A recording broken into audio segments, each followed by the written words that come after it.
तो स्टार्ट करते हैं जूलॉजी। तो जंतु विज्ञान देखेंगे हम लोग। सबसे पहले इसमें सजीवों का अध्ययन क्या जीव विज्ञान कहलाता है। जीव विज्ञान के जनक अरस्तु हैं। जीव विज्ञान को दो शाखाओं में बांटते हैं, जूलॉजी और बॉटनी।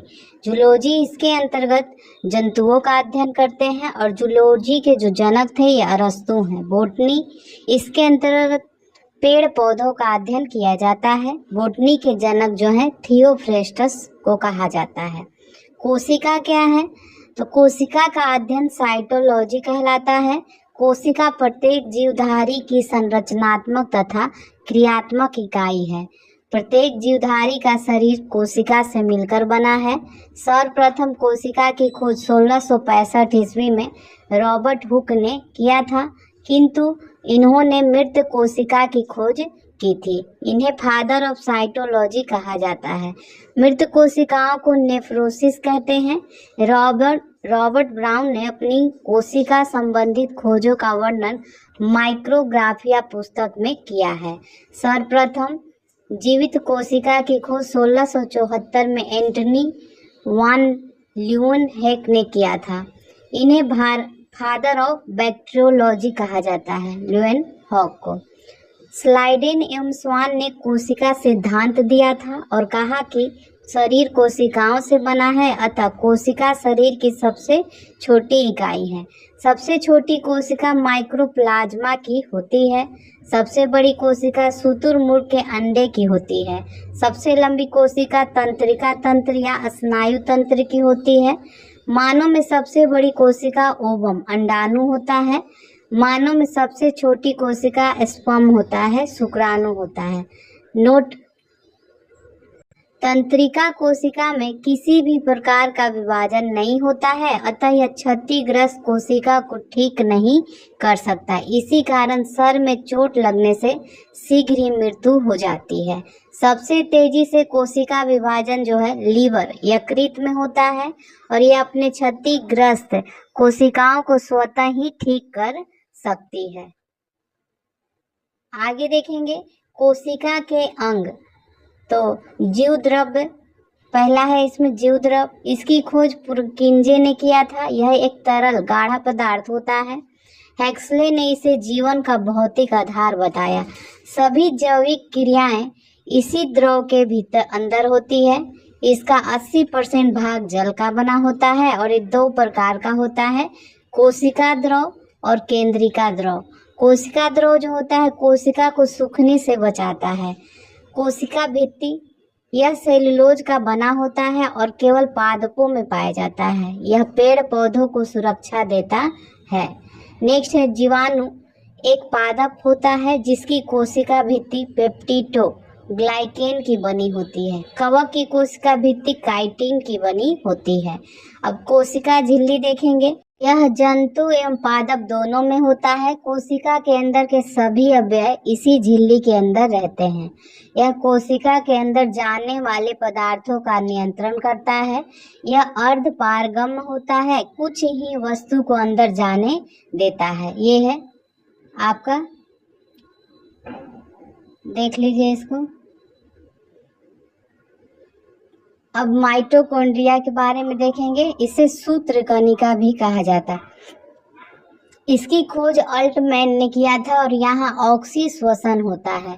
यहाँ क्रेब्स चक्र चलता है जिसके फलस्वरूप एटीपी तथा ग्लूकोज बनते हैं और हमें ऊर्जा मिलती है। इसी कारण इसे कोशिका का पावर हाउस या शक्ति गृह कहते हैं। आगे देखेंगे माइटोकॉन्ड्रिया के आंतरिक दीवारों को क्रिस्टी कहा जाता है। अब अंतःप्रद्रव जालिका एंडोप्लास्टिक रेटिकुलम जो होता है ईआर, यह कोशिका के अंदर से आंतरिक सहायता देता है और अतः इसे कोशिका का आंतरिक कंकाल भी कहा जाता है। ये दो प्रकार का होता है। ये है आपका दो प्रकार का होता है, स्मूथ ईआर और रफ ईआर। स्मूथ ईआर चिकनी जो होती है ये कार्बोहाइड्रेट तथा वसा का बना होता है और रफ ईआर जो होता है ये राइबोसोम का बना होता है और यह प्रोटीन का निर्माण करता है। राइबोसोम के बारे में देखेंगे। कोशिका के अंदर का सबसे छोटा अंग होता है और यह प्रोटीन का निर्माण करता है, अतः इसे प्रोटीन की फैक्ट्री कहा जाता है। यह दो प्रकार का होता है, एक होता है 70S राइबोसोम और दूसरा 80S राइबोसोम। तो ये क्या होता है, ये हल्का होता है तथा प्रोकैरियोटिक कोशिकाओं में ये पाया जाता है। ठीक है, ये राइबोसोम है।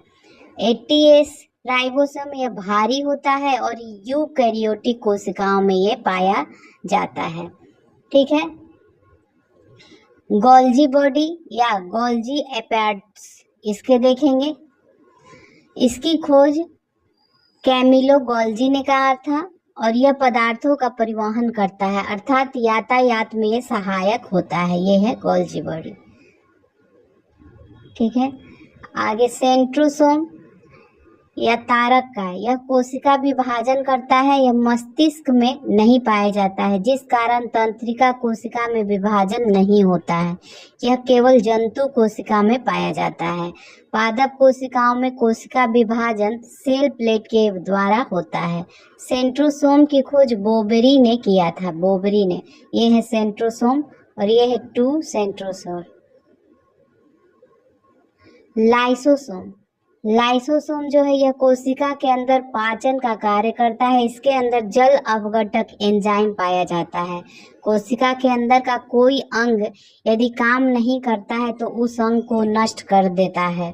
जब पूरी कोशिका कार्य नहीं करती है तो यह कट जाता है, जिससे पूरी कोशिका नष्ट हो जाती है। अतः इसे आत्महत्या की थैली या एटम बम कहा जाता है। इसकी खोज जो है डी डुए ने किया था। आरबीसी के अंदर लाइसोसोम नहीं पाया जाता है, अतः आरबीसी मरने के बाद स्प्लीन, प्लीहा, तिल्ली में पाया जाता है, जिस कारण स्प्लीन को आरबीसी का कब्र कहा जाता है। ये लाइसोसोम है। केंद्रक, इसकी खोज रॉबर्ट ब्राउन ने किया था। यह कोशिका को नियंत्रित करता है, अतः इसे कोशिका का दिमाग कहा जाता है। इसमें 80% जो है प्रोटीन पाया जाता है। ठीक है, यह है कोशिका। रसघानी, रसघानी यह जल को संचित करके रखता है। यह जंतुओं में छोटा होता है किंतु पादपों में बहुत बड़ा होता है। ठीक है, यह है रसघानी। लवक, यह पादपों का सबसे बड़ा कोशिकांग है। यह केवल पादपों में पाया जाता है। यह 3 प्रकार का होता है। 3 प्रकार का है, क्लोरोप्लास्ट, ल्यूकोप्लास्ट और क्रोमोप्लास्ट होता है। हरित तलवक, अवर्णित हरित तलवक और वर्णित लवक। इसके बारे में देखेंगे। हरित लवक यह भोजन का निर्माण करता है और पत्ती तथा तना में पाया जाता है। अवर्णित लवक में यह भोजन का संग्रह करता है और जड़ तथा फल में पाया जाता है। वर्णित लवक यह रंग प्रदान करता है। टमाटर, जैसे टमाटर मिर्च में लाइकोपीज के कारण रंग होता है, गाजर कैरोटीन के कारण, चुकंदर बीटा में बीटानोन होता है, विटामिन। फलों का जो रंग होता है जेंथोफिल के कारण, तो ये रंग प्रदान करता है। अब आगे देखेंगे, ये एनिमल सेल है, ये प्लांट सेल है। देख रहे हैं आप, एनिमल सेल है, इसमें प्लांट सेल है। यहाँ पे ये गोल, ये चौकोर होता है।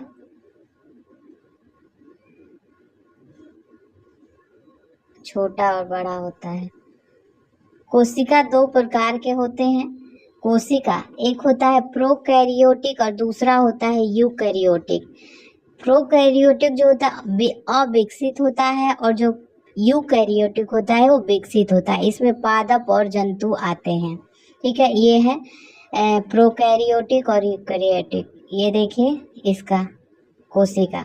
प्रोकैरियोटिक जो होता है इसमें कोशिका के सभी अंग नहीं पाए जाते हैं, इन्हें प्रारंभिक कोशिका कहते हैं। इसमें कोशिका झिल्ली राइबोसोम जो होता है 70S पाया जाता है तथा शेष अंगों का अभाव होता है, जबकि यूकैरियोटिक में यह पूरी तरह विकसित होता है। इसमें कोशिका के सभी अंग पाए जाते हैं और ये 80S राइबोसोम इसमें पाया जाता है। पादप कोशिकाओं का आकार चौकोर होता है और इनके अंदर का सबसे बड़ा अंग प्लास्टिड होता है। इनका जो रसघानी होता है वैकुलस बड़ा होता है। इनमें क्लोरोफिल पाया जाता है। जंतु कोशिकाएं गोल होती हैं। इसके अंदर का सबसे बड़ा अंग केंद्रक होता है। अब देखेंगे आगे, ये प्रोकैरियोटिक और यूकैरियोटिक का है। बिना कोशिका भित्ति वाले कोशिका में क्या नहीं पाया जाता है, ये आपको बताना है। गुणसूत्र, मानव में 23 जोड़ा या 46 पाया जाता है गुणसूत्र। इसकी खोज वाल्डेयर ने किया था। इसके ऊपरी भाग को सैटेलाइट कहा जाता है और इसके मध्य को सेंट्रोमर कहा जाता है। इसके निचले भाग को टेलोमर कहा जाता है। इसके बीच में धागे के समान संरचना पाई जाती है जिसे अरान कहते हैं। ये क्रोमोसोम है, ठीक है। क्रोमोसोम जो होता है ये केंद्रक के अंदर पाया जाता है। इसके अंदर डीएनए होता है। डीएनए के अंदर जीन पाया जाता है और जीन पर माता पिता के गुण पाए जाते हैं। अतः जीन ही आनुवंशिकता के आधार होते हैं। जीन न्यूक्लियोटाइड का बना होता है। जीन की खोज जोहानसेन ने किया था। जीन की खोज जोहानसेन ने किया था, ठीक है। कुछ जीवों के क्रोमोसोम जीवाणु में 1 होता है, मच्छर 6, घरेलू मक्खी में 12 होता है, मटर में 14, प्याज में 16, नींबू में 18 और 36 होता है। बड़ा जो रहेगा उसमें 36, छोटा रहेगा तो 18। मक्का में 20 होता है, टमाटर में 24 होता है, मेढक में 26, बिल्ली में 38, चूहा में 40, खरगोश में 44, मानव में 46, आलू में 48, चिंपैंजी में 48, तंबाकू में 48 और घोड़ा में 64 पाया जाता है। कुत्ता में 78, कबूतर में 80 और टेरिडोफाइट्स में 1600 पाया जाता है और ये सर्वाधिक होता है। केंद्रक अम्ल न्यूक्लिक एसिड यह 2 प्रकार का होता है, डीएनए और आरएनए। डीएनए जो होता है डाइऑक्सी न्यूक्लिक एसिड होता है और यह कोशिका के अंदर केंद्रक, माइटोकॉन्ड्रिया और क्लोरोप्लास्ट में पाया जाता है। कौन? डीएनए। इसके श्रृंखला को पॉलीन्यूक्लियोटाइड कहते हैं और डीएनए न्यूक्लियोटाइड का बहुलक होता है। डीएनए में फास्फोरस तत्व पाया जाता है। डीएनए पॉलीन्यूक्लियोटाइड का बना होता है। ये 2 प्रकार का है, फॉस्फेट और न्यूक्लियोसाइड, और इसमें आपका शुगर और नाइट्रोजन बेस होता है और शुगर में राइबोस, डाइऑक्सी राइबोस होता है और नाइट्रोजन जो बेस है इसमें प्यूरिन और पिरिमिडिन होता है और ये भी 4 भागों में। प्यूरिन जो है इसमें एडेनिन और ग्वानिन होता है और पिरिमिडिन में साइटोकाइनिन और थायमिन होता है। ये डीएनए है। डीएनए का पहला अवलोकन कार्लसबर्ग ने किया था। प्रयोगशाला में इसका अवलोकन जो है हरगोबिंद खुराना ने किया था। डीएनए की संरचना डबल स्टैंडर्ड होती है जिसकी मॉडल वाटसन एंड क्रिक ने दिया था, जिसके कारण इन्हें 1962 में नोबेल प्राइज मिला था। एडेनिन तथा थायमिन में डबल हाइड्रोजन बॉन्ड होते हैं जबकि गुआनिन तथा साइटोसाइन में ट्रिपल हाइड्रोजन बॉन्ड होते हैं। ये दिख रहा होगा एडेनिन और ये इसमें ट्रिपल बॉन्ड है, ठीक है।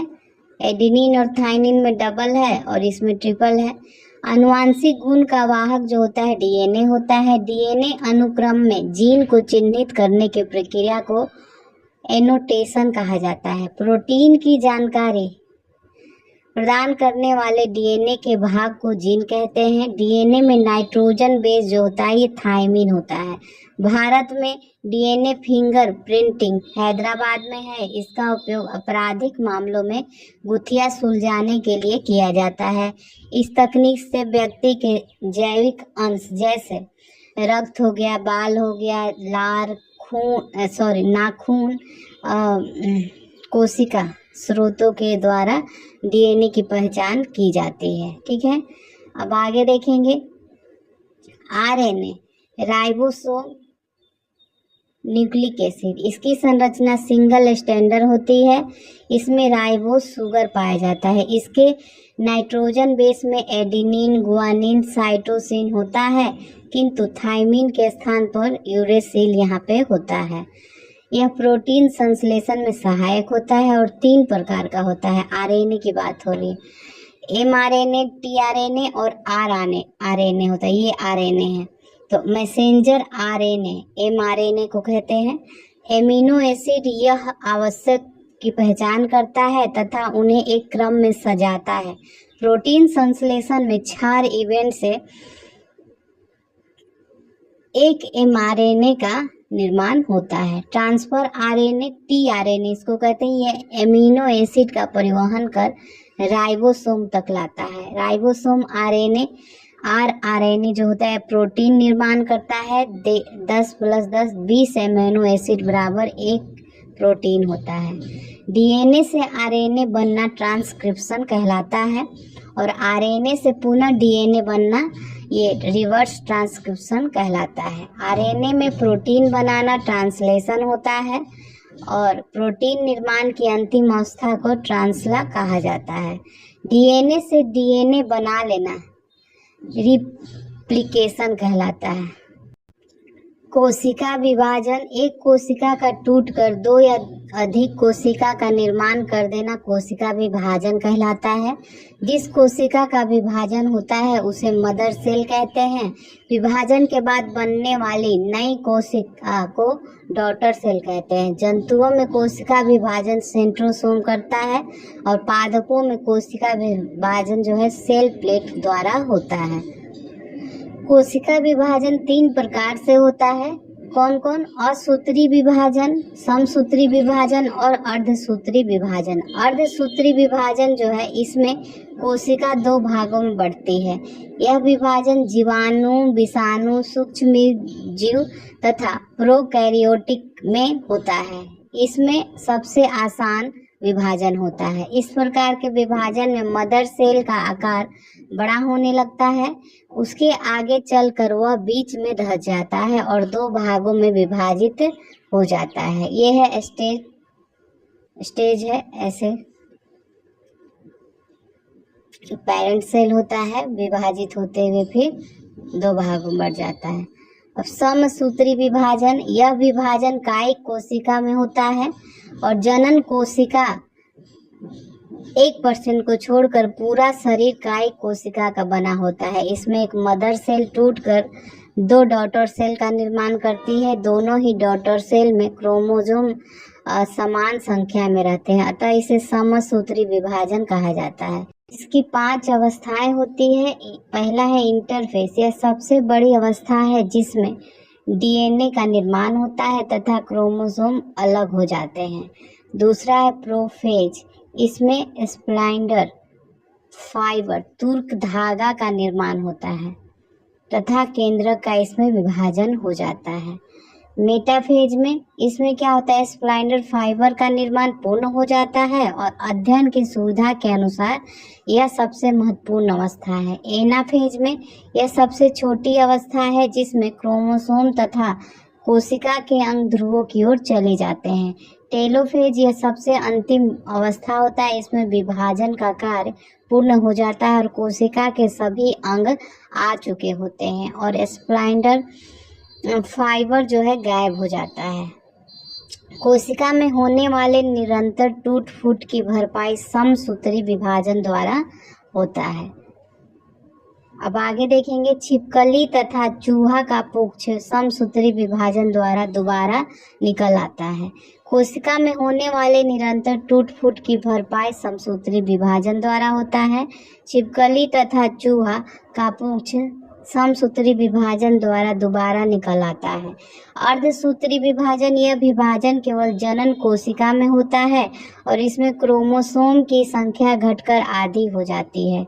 इसमें एक मात्र कोशिका और 4 पुत्री कोशिकाओं में बढ़ जाता है। इसमें क्रॉसिंग ओवर की घटना होती है और इनका प्रोफेज अवस्था की घटना होती है। इनका प्रोफेज अवस्था सबसे बड़ा होता है। ठीक है, ये कलर ब्लाइंडनेस में एक्स क्रोमोसोम प्रभावित होता है। सिंड्रोम, क्रोमोसोम में होने वाले अनियमितता को सिंड्रोम कहा जाता है। इसके कारण शरीर में असामान्य लक्षण उभर जाते हैं। जैसे पहला है टर्नर सिंड्रोम, इसमें क्रोमोसोम की संख्या 45 हो जाती है और यह केवल स्त्रियों में पाया जाता है। इसमें स्त्रियों का जो शरीर है अविकसित होता है तथा उनमें बांझपन देखा जाता है। क्लीनेफेल्टर सिंड्रोम, इसमें क्रोमोसोम की संख्या 47 हो गई। यह केवल पुरुषों में पाया जाता है, जिसमें पुरुष नपुंसक हो जाते हैं। डाउन सिंड्रोम, इसमें क्रोमोसोम की संख्या 47 हो जाती है और यह मेल तथा फीमेल दोनों को हो सकता है। इसमें शरीर बेडोल हो जाता है, जीभ तथा होठ मोटा हो जाता है। मनुष्य मंद बुद्धि का होता है, ऐसे व्यक्ति को मंगोलायड कहते हैं। पटाउ सिंड्रोम, इसमें क्रोमोसोम की संख्या 47 हो जाती है और यह मेल फीमेल दोनों में होता है। इसमें व्यक्ति मंद बुद्धि का होता है, उसके ऊपर का होंठ जो है कटा होता है। विषाणु जो है कोशिका सिद्धांत का पालन नहीं करता है। ठीक है।